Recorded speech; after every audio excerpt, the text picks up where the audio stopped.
금년도 우리 교단의 주제가 되겠습니다. 또 코로나19로 하여금 우리의 일상생활이 위축을 받고 또 교회 공동체 예배가 이런 어려움을 당하고 있는데, 온 교회가 이제 일상생활도 회복되어야 되고 우리 공동체 예배도 회복되어야 되겠다는 그런 의미 속에 대부분의 우리 교단에 속한 교회들의 금년도 표를 주여 이제 회복하게 하소서, 이 표를 정했습니다.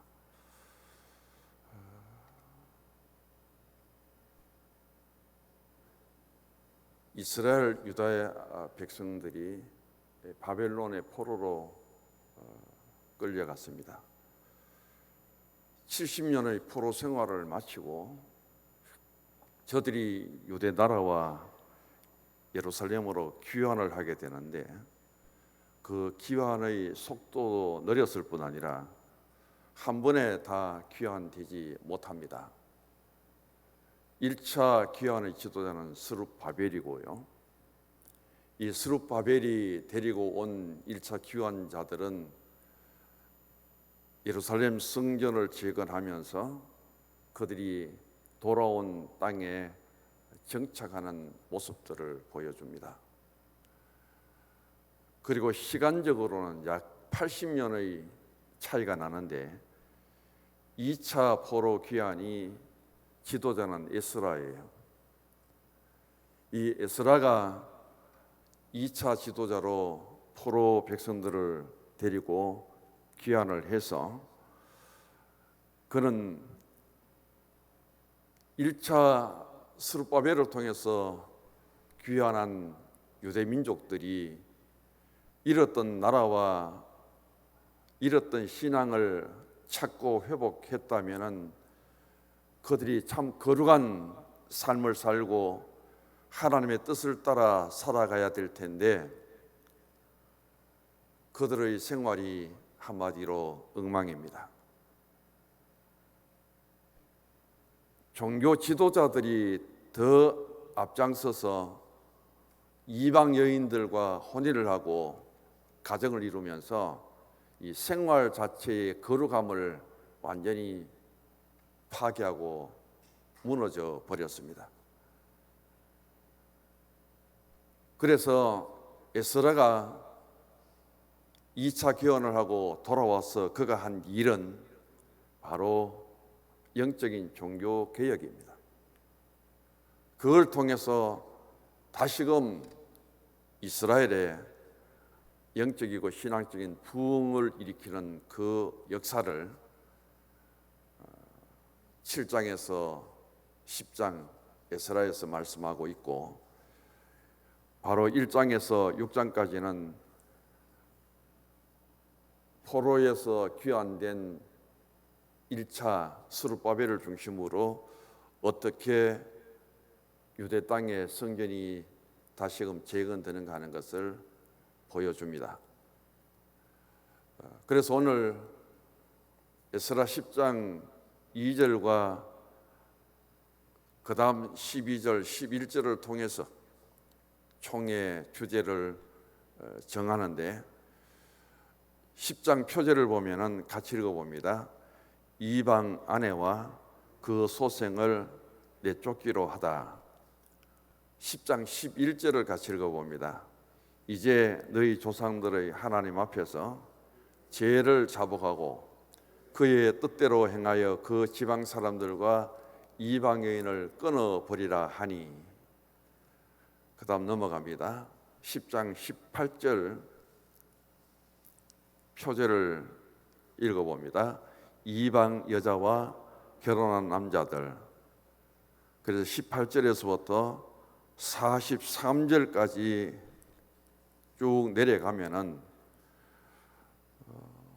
110상, 110상이 바로 이스라엘 신앙의 지도자들인데, 이들이 이방 여인들과 혼인을 하고 가정을 더럽히고 그들이 살아갑니다.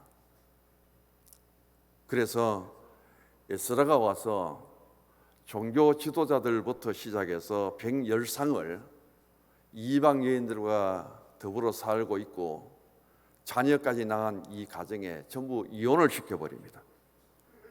강제로 시킨 것이 아니라 하나님의 말씀을 통해서 이들이 스스로 그 아내를 내쫓고 가정을 거룩하게 정비시키는 내용이 나옵니다. 왜냐하면 하나님의 백성들은 이방 여인들과 통혼하지 말아라, 혼인하지 말아라 하는 그 모세의 율법을 통해서 바로 이런 영적인 개혁과 변화를 통해서 다시금 회복된 나라의 신앙을 되찾는 데 있어서 가정적인 거룩함을 회복하는 모습을 보여주고 있음을 가르쳐 줍니다. 2021년을 어떻게 전망하고 우리가 이 한 해를 어떻게 바라보며 살아가게 될 것인가, 이 문제를 두고 여러 가지 사자성어들이 고사성어가 많이 나오고 있는데 그 중에 하나가 진퇴양난입니다. 앞으로 나갈 수도 없고 뒤로 물러설 수도 없는 그런 상태다. 한 해가 시작되었습니다마는 우리에게는 이럴 수도 없고 저럴 수도 없는 답답함의 연속입니다. 코로나19 바이러스가 확진이 되고 벌써 1년이라는 세월이 흘러갑니다. 일상생활이 거의 마비되다시피 그런 환경이 우리에게 주어질 때가 있고요.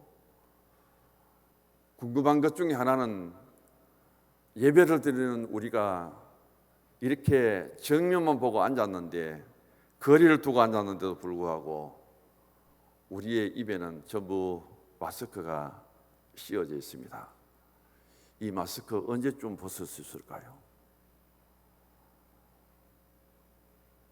언제 우리가 마스크를 벗고 자유롭게 말하며 찬송하며 기도할 수 있을까요? 참 답답하죠. 이 하나의 문제를 해결하는데도 대단히 어려울 수밖에 없습니다. 그동안 경제적인 위축 속에 소상인들, 자영업자들이 이 코로나로 하여금 입은 피해에 대한 보상은 누가 어떻게 해결해 줄 수 있을까요? 그리고 이 코로나19에 대한 백신을 맞으면 면역력이 생긴다고 하는데 그 백신을 맞고 건강한 사람이 죽어가는 현실 속에 우리는 얼마나 안전을 보장할 수 있을까요?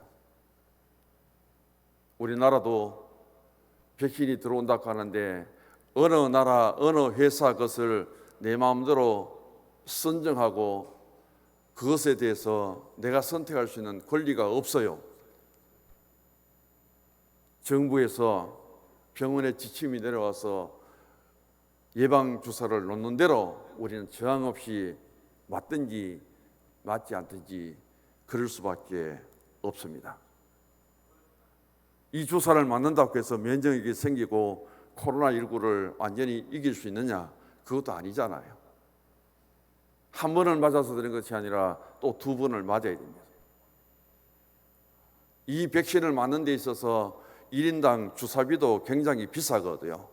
거기에 대한 예산도 엄청나게 편성되어야 될 줄 그렇게 알고 있습니다.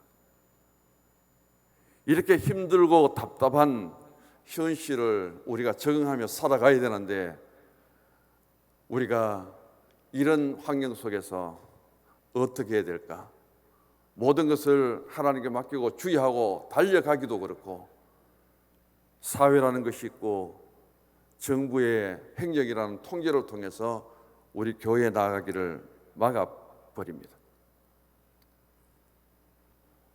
한국 교회가 일제 강점기를 통해서 순교자도 나왔고 6.25 전쟁을 통해서 전쟁도 겪었고 그럼에도 불구하고 교회가 문을 닫은 적은 없는데 우리는 한 번도 경험하지 못했던 한 나라의 정교 분리라는 민주국가에서 행정 명령을 통해서 교회가 폐쇄되고 교회가 운영이 정지되는 이런 일들을 우리가 맞이하게 됩니다.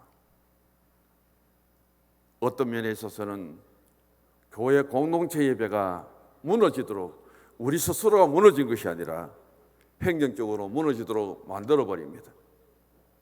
주일 성수가 가장 성도들의 신앙의 의무요 책임이라고 생각했던 저희들이 주일 예배 참석 안 해도 무감각할 정도로 주일 예배 성수가 무너져 버립니다. 교회 생활의 기능이 무엇인가 1년 동안 지나오면서 교회 활동을 전혀 하지 못하는 우리에게 있어서 이런 신앙에 약화된 것이 언제 정상적으로 회복하고 언제 정상적인 신앙을 다시금 찾을 수 있을까요? 참 많은 시간들을 필요로 하고 있습니다. 한국국학진흥원에서 2021년도 사자성어를 개신창례라는 단어를 썼습니다. 새로운 길을 열어서 미래를 창조하자, 그런 뜻이더라고요. 지금의 자리에서, 지금의 현장에서 멈추거나 포기하거나 뒤돌아가지 말고 앞을 바라보며 미래의 길을 헤쳐나가자는 그런 뜻입니다. 참 멋진 말인데 오늘 세상에서는 이 길을 찾을 수가 없습니다. 그럼에도 불구하고 우리는 반드시 그리스도 예수 안에서 새로운 길이 있음을 믿습니다. 왜냐하면 예수님이 친히 길이 되시기 때문입니다. 나는 길이하는 그 주님이 우리의 갈 길을 인도하시는 목자가 되시고, 애굽 땅에서 가나안까지 가는 길은 길이 없는 곳입니다. 길을 찾을 수도 없는 곳이에요. 그런데 그 광야의 길을 내신 분이 하나님이시고 그 길을 인도해 주신 분이 하나님이십니다. 그러므로 우리는 힘들고 어려운 환경 속에 살아갈지라도 이 믿음을 갖고 주님이 인도하시는 그 길을, 믿음의 길을, 십자가의 길을, 신앙의 길을 나아가는데 항상 함께하며 목자 되신 주님의 길을 따르기에 부족함이 없는 한 해를 나아갈 때 주님이 반드시 아름답게 이끌어 주실 줄로 믿습니다. 회복이란 책을 쓴 분이 있습니다. 찰스 콥슨이라는 사람이 회복이란 책을 썼는데 인터넷에 검색을 해보면은 그 책이 소개되고 있고 내용이 담겨져 있습니다. 이 콜슨은 교도소 안에 수감되어 있는 범죄자들을 대상으로 해서 바로 이 책을 썼습니다. 교도소에 수감되어 있는 죄수들 중에 3가지의 죄수들이 있다고 콜슨은 구분을 합니다. 첫 번째 죄수는 자학 죄수고, 두 번째 죄수는 포기 죄수라고 합니다. 세 번째 유형의 죄수는 회복 죄수라고 하고 있어요. 첫 번째 자학 죄수는 자신이 범죄함으로 하여금 교도소에 수감이 되면은 모든 것을 그는 포기합니다. 스스로 목숨을 끊으려고도 하고 그는 자기 남은 인생을 완전히 포기하는 그런 상태 속에 있기 때문에 이런 죄수들은 기회가 안 되면은 자기 자해를 합니다. 그래서 항상 교도관들이 곁에서 지켜봐야 되고 요주의 인물로 그를 감시해야 된다는 거죠. 두 번째 죄수는 이제 나는 끝장이다, 내게는 희망이 없다, 그러면서 죽으면 죽고 살면 살고 될 대로 되라는 식으로 그런 어떤 삶의 의욕을 상실한 가운데 하루하루를 살아가는데 그런 사람들을 다루기가 쉽지 않다는 거예요. 같은 감옥 안에서 같은 죄수의 신분에 있으면서도 누가 가장 희망적이냐, 누가 가장 교도관들이 다루기 쉬운 사람들이냐 하면은 회복 죄수라는 겁니다. 비록 지금은 죄를 지어서 감옥 속에 있고 부모와 자녀와 친구들을 만날 수 없고 다 잃어버렸다 할지라도 언젠가는 나는 이 감옥에서 다시금 추록하게 될 것이다. 그렇다면 나는 죄를 짓고 이 감옥에 사는 오늘의 인생이 아니라 나는 반드시 새로운 내 삶을, 내 인생을 세상 속에 나가서 멋지게 헤쳐갈 것이다. 그런 희망을 갖고 있는 죄수들이 있다는 겁니다. 바로 이런 사람들이 그래도 교도소 안에서 희망이 되고 그런 사람들이 중심이 될 때 질서가 잡히고 그렇게 좋은 모습으로 변화될 수 있다는 것을 증거해 주고 있습니다. 오늘 에스라서는 바벨론에 의해서 멸망받았던 남왕국 유다가 다시금 잃었던 나라를 찾고 무너진 예루살렘 성전을 재건해서 저들의 신앙이 회복되는 역사를 다룬 책입니다.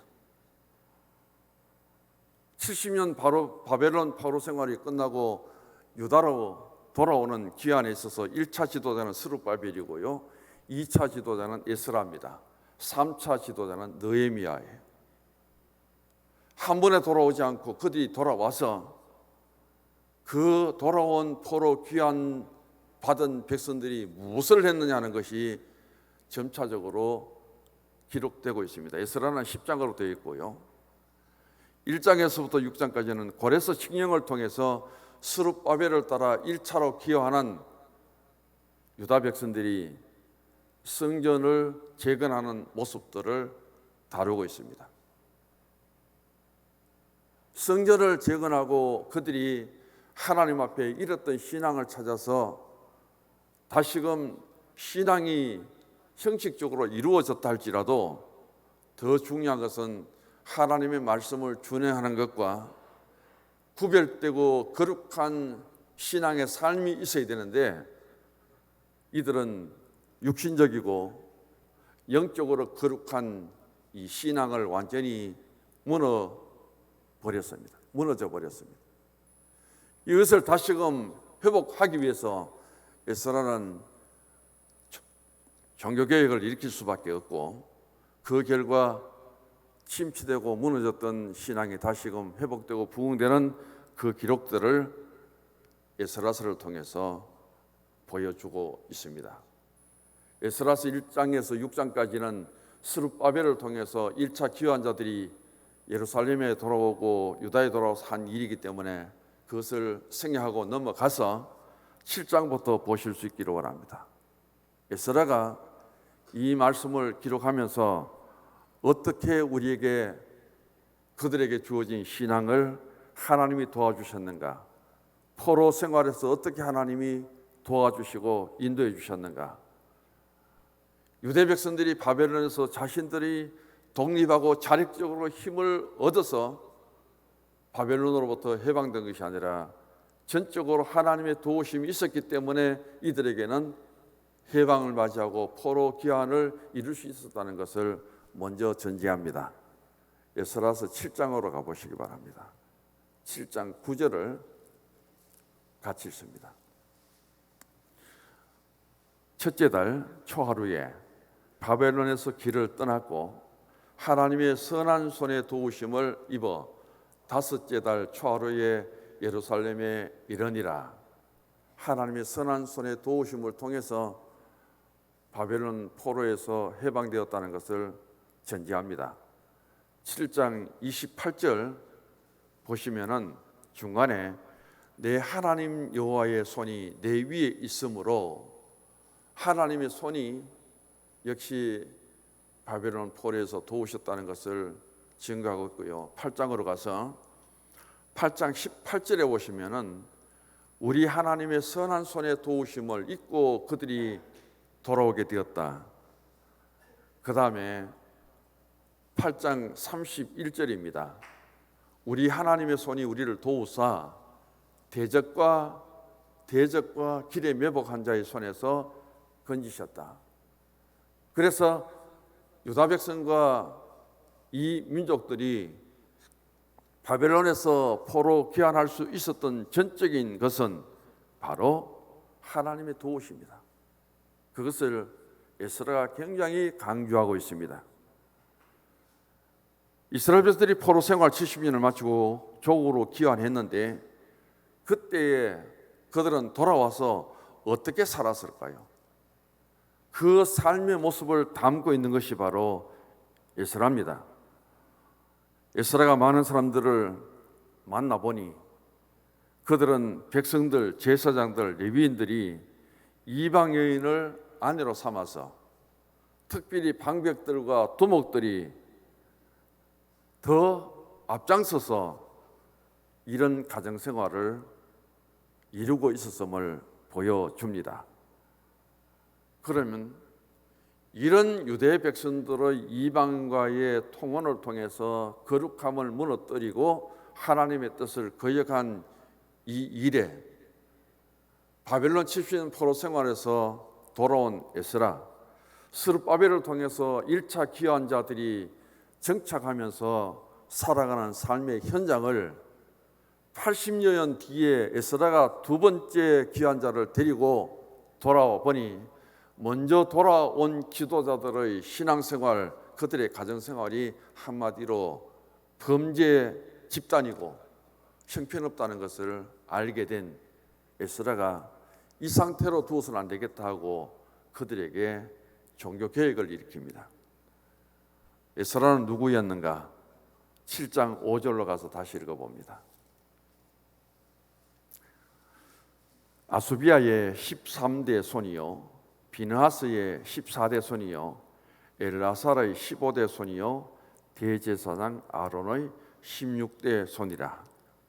바로 모세의 형인 아론의 16대 손으로 대제사장의 가문에서 태어납니다.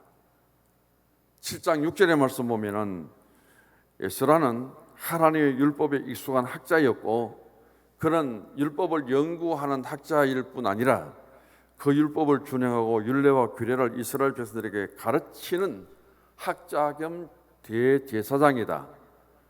에스라 7장 10절로 12절까지 나옵니다. 에스라가 2차 포로 귀환의 지도자가 되어서 유다 백성들을 이끌고 유다로 돌아오는데 그때 아닥사스다 페르시아 왕이 에스라를 보내면서 무슨 말을 했는가? 에스라 7장 14절을 같이 읽어봅니다. 너는 내 손에 있는 내 하나님의 율법을 따라 유다와 예루살렘의 형편을 살피기 위하여 왕과 7 자문관의 보냄을 받았으니 왕의 자문관들이 예루살렘에 거하시는 이스라엘 하나님께 성심으로 드리는 은금을 가지고 이제 이 에스라를 보내면서 에스라에게 주신 사명이 있습니다. 너는 내 손에 있는 내 하나님의 율법을 따라 유다와 예루살렘의 형편을 살펴라. 이게 아닥사스다 왕이 내린 지시입니다. 에스라에 주어진 사명은 예루살렘 성전은 재건되고 포로 민족들이 돌아와서 하나님에 대한 신앙은 그들이 찾아 할지라도 그런 신앙의 삶을 살아가는 이 백성들의 생활은, 이 백성들의 영적인 삶은 어떤가? 그것을 점검하라. 그게 바로 에스라에게 주어진 사명이요. 그래서 에스라가 예루살렘으로 왔습니다. 8장 15절을 한번 읽어보십시다. 내가 무리를 아하와르 흐르는 강가에 모으고 거기서 3일 동안 장막에 머물며 백성과 제사장들을 살핀즉 그 중에 레위 자손이 한 사람도 없는지라. 에스라가 예루살렘에 돌아왔습니다. 이스라엘에 돌아왔어요. 그래서 이들에게 가장 중요한 것은 하나님에 대한 신앙이에요. 신앙 회복인데, 성전에서 하나님께 제사를 드리고 예배를 드리려면 성전 예배를 돕는 사람들이 있습니다. 그 사람들이 바로 레위 자손이어야만 돼요.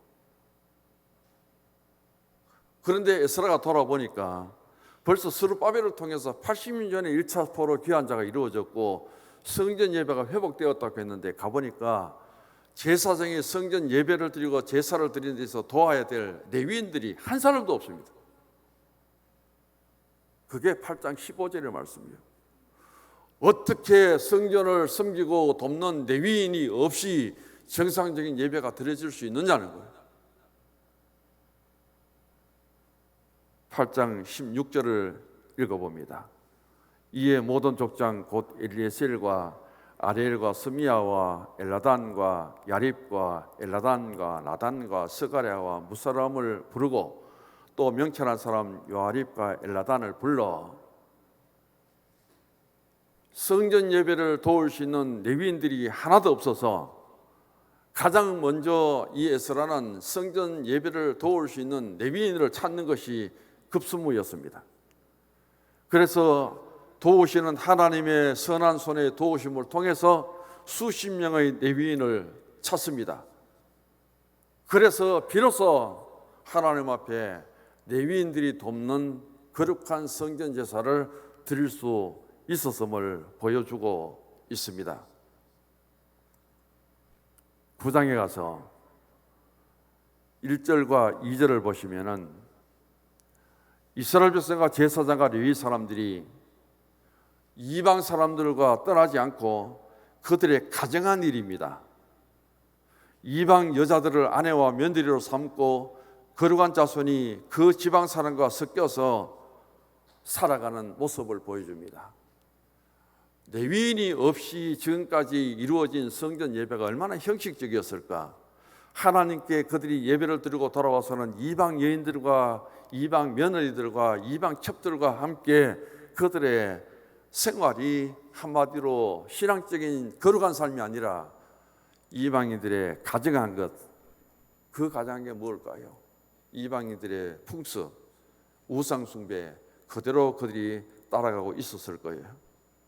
출애굽기 34장 16절에 모세를 통해서 하나님의 선민 택한 백성들은 이방인들과 절대 통혼하지 마라, 혼인하지 말라고 금하셨습니다. 이런 그들의 삶을 보고 에스라가 얼마나 충격을 받았는지 9장 3절 읽어보십시다. 내가 이 일을 듣고 속옷과 겉옷을 찢고 머리털과 수염을 뜯으며 기가 막혀 앉았습니다. 9장 5절 6절을 한번 읽어보십시오. 오늘 가셨어요. 에스라 7장 8장 9장 10장까지 에스라가 2차 귀환의 지도자가 되어서 유다와 예루살렘으로 돌아왔을 때 1차 포로에서 돌아온 유대인들이 어떤 신앙의 삶을 살았는가, 어떤 가정을 이루고 있는가, 그것을 보여주시고 그 가정이 어떻게 하나님의 거룩한 신앙으로 회복시키고 회복될 수 있는가, 그 과정을 지켜보시고 그것을 통해서 다시금 유다와 이스라엘의 영적인 부흥이 일어나는 일들을 에스라가 들려주시는 말씀을 통해서 한번 바라볼 수 있기를 원합니다. 우리는 여기에서 하나님이 왜 이삭보다 먼저 태어난 그 이스마엘을 한 하갈을 왜 하나님이 하갈과 이스마엘을 내쫓으라 했는가? 왜 사라와 이삭을 지키기 위해서 가정을 정리하도록 했는가? 그 문제를 아브라함이 할 때 얼마나 어려웠을까? 그럼에도 불구하고 하나님의 말씀이기 때문에 아브라함은 하갈과 이스마엘을 내쫓아버립니다. 그래도 자기 피를 받은 아들인데 이삭이 태어나기까지 얼마나 그 아들을 아브라함이 사랑했을 텐데, 하나님이 그런 다음 아브라함에게 은혜와 복을 주신 것처럼 지금 바벨론 포로에서 돌아온 이스라엘 백성들이, 유다 백성들이 돌아오자마자 잃었던 신앙을 회복하고 거룩한 신앙을 이루며 거룩한 가정과 그리고 믿음 안에서 삶을 살았느냐? 아니에요. 에스라가 만약 돌아와서 이런 종교개혁을 이루지 못했다면 저들은 영적으로나 육신적으로 절대 회복될 수 없었을 거예요. 그 일을 누가 했는가 하면은 바로 에스라가 했습니다.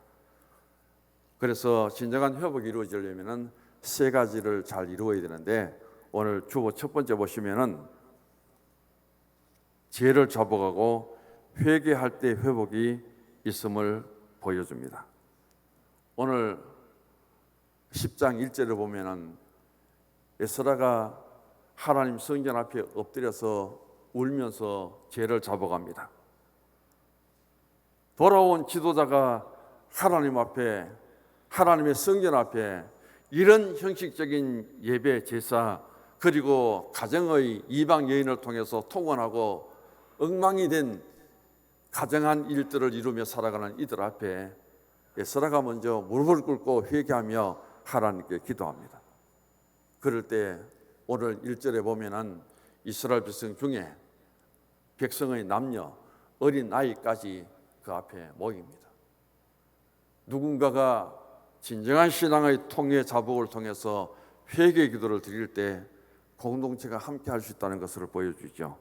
중요한 것은 2절입니다. 2절에 보면은 엘람 자손 중 여이엘의 아들 스가냐라는 사람이 일어납니다.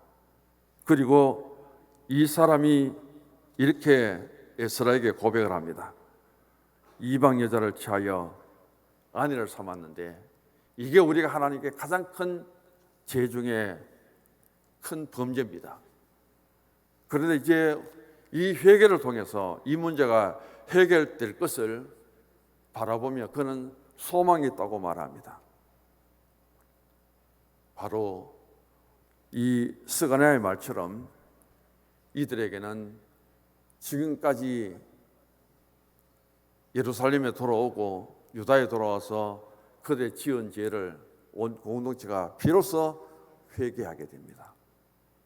우리가 미스바에서 사무엘이 블레셋에 참패한 백성들을 모아두고 대회개 운동을 일으킬 때 에베네셀의 하나님이 도와주신 것처럼 이제 이들에게 진정한 영적인 회복이 이루어지기 위해서 먼저 죄를 자백하고 에스라가 그 중심에 섰을 때에 에스라를 돕는 무리가 있었음을 보여주죠. 두 번째 보면은 죄를 버리는 결단이 있어야 됩니다. 오늘 10장 3절을 같이 읽습니다. 곧 내 주의 교훈을 따르며 우리 하나님의 명령을 떨며 준행하는 자의 가르침을 따라 이 모든 아내와 그들의 소생을 다 내보내기로 우리 하나님과 언약을 세우고 율법대로 행할 것이라. 이제는 하나님의 명령을 따르겠습니다. 율법대로 지키겠습니다. 그러려고 하니까 아무리 사랑하는 아들이라도 아무리 사랑하는 아내라도 그 여인들이 이방인이라면 내보내야 됩니다. 거룩한 유대 혈통을 지키며 살아갈 수 없습니다. 그래서 회개한 것 이상으로 저들에게는 이 죄를 버리는 결단인데, 지금 에스라가 펼치는 회개 운동의 주제는 이방 여인들을 내쫓는 거예요. 이방 여인과 결혼한 것을 파기하는 겁니다. 바로 그것을 그대로 지키는 모습을 보여줍니다. 마지막 세 번째, 10장 12절을 한 번 더 읽어봐야 되겠네요. 10장 12절을 읽어보십시다. 모든 회중이 큰 소리로 대답하여 이르되 당신의 말씀대로 우리가 마땅히 행할 것이다. 11절의 말씀이 힘이고 그 에스라의 뜻에 모든 백성들이 함께 따라옵니다. 그래서 18절부터 43절까지 보면은 그 명단 참 부끄럽잖아요. 포로에서 돌아온 유대의 지도자들, 그것도 스레바벨과 더불어 먼저 돌아온 지도자들이 내가 이런 이방 여인과 살고 이렇게 자식까지 낳았습니다 하고 자기 이름들을 회개하니까, 자복하니까 18절부터 43절은 그 이름까지 다 기록해 버립니다. 이게 몇 상이냐면 110상이에요. 세알해 보십시오. 그래서 에스라의 이 자백과 회개 운동을 통해서 110상의 유대 지도자들이 이방 여인들을 데리고 가정을 이루고 살던 그 결혼 생활, 자녀까지 있었는데 그들을 다 내보냅니다. 그래서 가정을 정화시킵니다. 이제는 다시는 이방인들과 통혼하지 않고 거룩하게 살겠다는 다짐이 바로 세 번째지요. 그러므로 회복이 이루어집니다. 3절 말씀의 중요한 가르침은 내 주의 교훈을 쫓으며 율법대로 행할 것이다. 죄를 버리는 것이 소극적이라면 하나님 말씀을 따르고 준행하겠다는 것이 바로 적극적인 겁니다. 우리는 죄를 짓지 않겠습니다 하는 소극적인 것보다는 이미 죄를 떠나야 되고 더 하나님 말씀을 따라 믿음으로 준행하며 살겠다는 결단이 우리에게는 더 중요하다는 말씀입니다.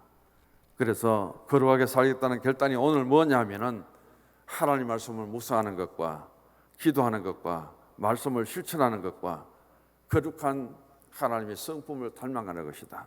우리가 코로나19로 하여금 정상적인 예배가 회복되지 못해도 이런 신앙을 우리가 스스로 찾고 그것을 이루어 나가는 것이 바로 영적인 신앙의 회복입니다. 2021년 우리가 다시금 회복이라는 악기의 찬양을 통해서 그 가사를 의미해 봅니다. 중요한 것은 하나님이 성전을 세워주셔도요, 그리고 예배를 회복해 주셔도 가장 중요한 것은 어떻게 믿음으로 거룩한 신앙의 삶을 사느냐는 것이 중요합니다. 바로 그것을 우리에게 회복시키시고 다시금 하나님의 백성으로 구별된 길을 갈 수 있도록 이끌어주는 그 중심에 에스라가 있었는데 코로나19로 하여금 더 어렵고 힘든 이때에 누가 가장 거룩한 신앙의 사람인가, 누가 하나님의 뜻을 따라 살아가는가, 참된 신앙의 모습을 우리 스스로가 하나님께 보여드리면서 그 거룩한 신앙을 회복하고 세워나갈 때 하나님이 더 크게 인도하시고 부흥의 역사가 일어날 수 있도록 우리 교회를 축복해 주실 줄 믿습니다. 하나님 아버지, 우리에게 다시금